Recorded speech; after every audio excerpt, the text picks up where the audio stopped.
अहमदाबाद की रोशनी के बीच score board पर 76 रनों की हार चमक रही थी और भारतीय फैंस के चेहरे पर एक ही सवाल, क्या टीम इंडिया अब भी सेमीफाइनल खेलने वाली है? T20 वर्ल्ड कप 2026 के सुपर 8 चरण का पहला ही मैच भारत के लिए बड़ा झटका बन गया। दक्षिण अफ्रीका ने ऐसी करारी शिकस्त दी कि सिर्फ 2 अंक नहीं बल्कि नेट रन रेट यानी कि NNR पर भी गहरी चोट लगी है। अब हर क्रिकेट प्रेमी के मन में एक ही सवाल है कि मौजूदा हालात में भारत के सेमीफाइनल की राह कितनी मुश्किल है और क्या अब भी उम्मीद बाकी है। नमस्कार, आप देख रहे हैं अमर उजाला। मैं हूं आपके साथ साहिल सुयाल। दरअसल T20 वर्ल्ड कप 2026 के सुपर 8 में भारत को पहले ही मैच में बड़ी हार का सामना करना पड़ा। 76 रन से मिली इस हार ने अंक तालिका में टीम इंडिया को सबसे नीचे पहुंचा दिया है और नेट रन रेट को भारी नुकसान हुआ है। ऐसे में यहां सवाल उठने शुरू हो गए हैं कि क्या भारत अब भी सेमीफाइनल की दौड़ में बना हुआ है? क्या समीकरण कहते हैं? आइए इसे समझते हैं, पूरे गणित को और मौजूदा तस्वीर को। सुपर 8 चरण में 2 ग्रुप बनाए गए हैं और हर ग्रुप में 4-4 टीमें हैं। प्रत्येक टीम को अपने ग्रुप के बाकी 3 टीमों से मुकाबला करना है। ग्रुप के शीर्ष 2 टीमें सेमीफाइनल के लिए क्वालिफाई करने वाली हैं। अब अपनी स्क्रीन पर गौर से देखिए। ग्रुप 1 की मौजूदा स्थिति देखें तो दक्षिण अफ्रीका 2 अंकों के साथ +3.800 के शानदार नेट रन रेट के साथ शीर्ष पर है। भारत एक मैच में हार के बाद 0 अंक और -3.800 के खराब NNR के साथ सबसे नीचे है। यह अंतर केवल अंकों का नहीं है बल्कि रन रेट का भी है, जो आगे जाकर निर्णायक साबित हो सकता है। ग्रुप की बाकी 2 टीमें वेस्टइंडीज और जिम्बाब्वे हैं, जो अभी अपना अभियान शुरू कर रही हैं। स्पष्ट है कि भारत के लिए अब ये सिर्फ मैच नहीं बल्कि अन्य मुकाबलों के परिणाम भी बेहद अहम हो चुके हैं। अहमदाबाद में खेले गए मुकाबले में दक्षिण अफ्रीका ने पहले बल्लेबाजी करते हुए 187 पर 7 विकेट खोकर मजबूत स्कोर खड़ा किया।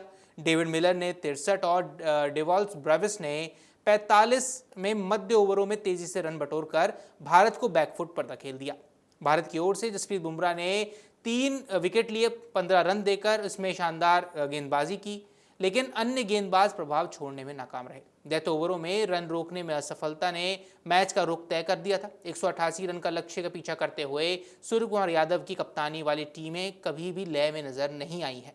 नियमित अंतराल पर विकेट गिरते रहे और पूरी टीम 111 रन पर ऑल आउट हो गई।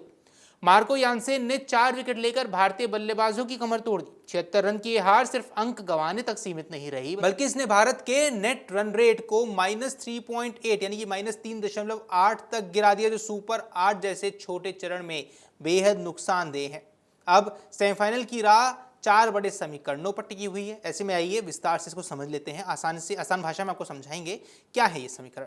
पहला समीकरण, दक्षिण अफ्रीका अपराजित रहे और भारत दोनों मैच जीत जाए। अब ये भारत के लिए सबसे सरल और सुरक्षित रास्ता है। भारत को अब जिम्बाब्वे यानी 26 फरवरी को चेन्नई में और वेस्टइंडीज जो कि 1 मार्च कोलकाता में होना है, इसके खिलाफ अपने दोनों मैच जीतने होंगे।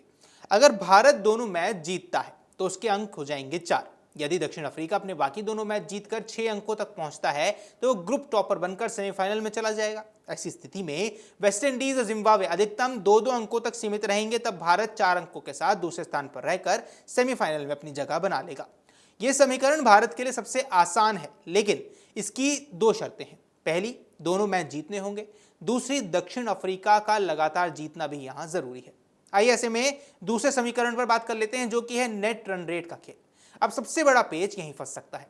अगर दक्षिण अफ्रीका अपने 2 में से सिर्फ 1 मैच जीतती है और वेस्टइंडीज या जिम्बाब्वे में से कोई एक उसे हरा देता है तो 3 टीमें 4-4 अंकों पर पहुंच जाएंगी। ऐसी स्थिति में फैसला नेट रन रेट से होगा। भारत का मौजूदा NRR -3.8 यानी कि -3.8 है, जो कि बेहद कमजोर है। इसका मतलब यह है कि भारत को सिर्फ जीत नहीं बल्कि बड़े अंतर से जीत दर्ज करनी होगी। अब उदाहरण के तौर पर अगर आसान भाषा में आपको समझाएं कि यदि पहले बल्लेबाजी करें तो 30 से 40 रन से अधिक की जीत, और अगर लक्ष्य का पीछा कर रहे हैं तो 15 से 16 ओवर में मुकाबला खत्म करना होगा। दक्षिण अफ्रीका को वैसे भी चोकर्स कहा जाता है, यानी दबाव में हारने वाली टीम। ऐसे में वेस्टइंडीज या जिम्बाब्वे उसे टक्कर दे सकती है, लेकिन भारत के लिए यह समीकरण जोखिम भरा है क्योंकि उसे दूसरों के परिणामों पर यहां निर्भर रहने पड़ेगा। समीकरण नंबर 3, दक्षिण अफ्रीका दोनों मैच हार जाए और भारत दोनों मैच जीत जाए। अब अगर दक्षिण अफ्रीका अपने बाकी दोनों मैच हार जाती है तो उससे सिर्फ 2 अंक रह जाएंगे। भारत यदि जिम्बाब्वे वेस्टइंडीज दोनों को हराता है तो उसके 4 अंक पक्के हो जाएंगे। ऐसी स्थिति में वेस्टइंडीज और जिम्बाब्वे के बीच होने वाला मुकाबला निर्णायक बन जाएगा। जो टीम वो मैच जीतेगी वो भी 4 अंकों तक पहुंच जाएगी और बेहतर NRR के आधार पर सेमीफाइनल में जगह बनाएगी। इस समीकरण में भी भारत के लिए दोनों मैच जीतना अनिवार्य है। फर्क बस इतना है कि दक्षिण अफ्रीका की हार से स्थिति और खुल जाएगी। चौथा समीकरण, भारत सिर्फ एक ही मैच अगर जीतता है। अब अगर भारत सिर्फ एक मुकाबला जीत पाता है तो राह बेहद कठिन हो जाएगी। ऐसी स्थिति में भारत के पास होंगे 2 अंक। अगर दक्षिण अफ्रीका अपने दोनों मैच जीत लेती है और बाकी टीम एक एक मैच जीतती है तो तीनों टीमों के 2-2 अंक हो जाएंगे। तब नेट रन रेट ही निर्णायक कारक बनेगा। लेकिन मौजूदा एनआरआर को देखते हुए भारत के लिए स्थिति लगभग नामुमकिन होगी।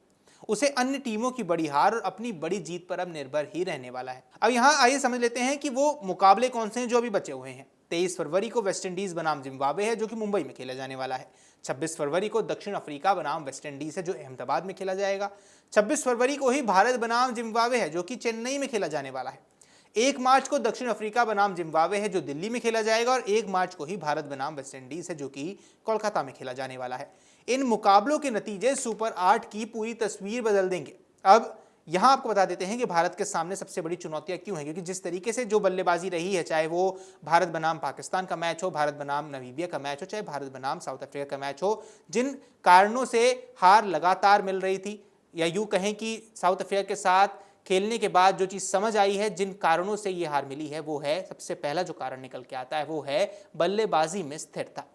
शीर्ष क्रम को यहाँ जिम्मेदारी लेनी होगी क्योंकि लगातार जो शीर्ष क्रम है वो गिरता चला जा रहा है। जैसा हमने इस मैच में भी देखा, लगातार जो टॉप ऑर्डर था वो लगातार आउट होता चला गया।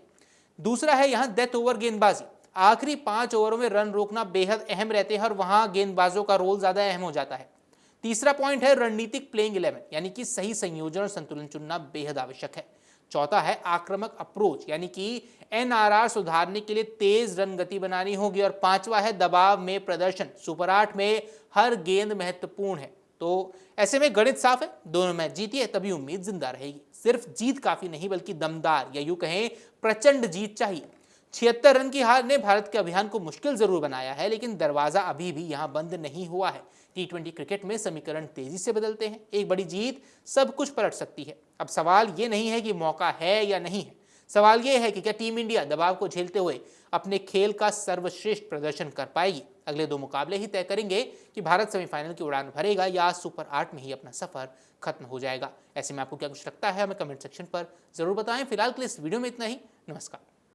अगर आप ये वीडियो YouTube पर देख रहे हैं तो हमारे चैनल को सब्सक्राइब कर बेल आइकन दबाएं और Facebook पर देख रहे हैं तो हमारे पेज को लाइक करें।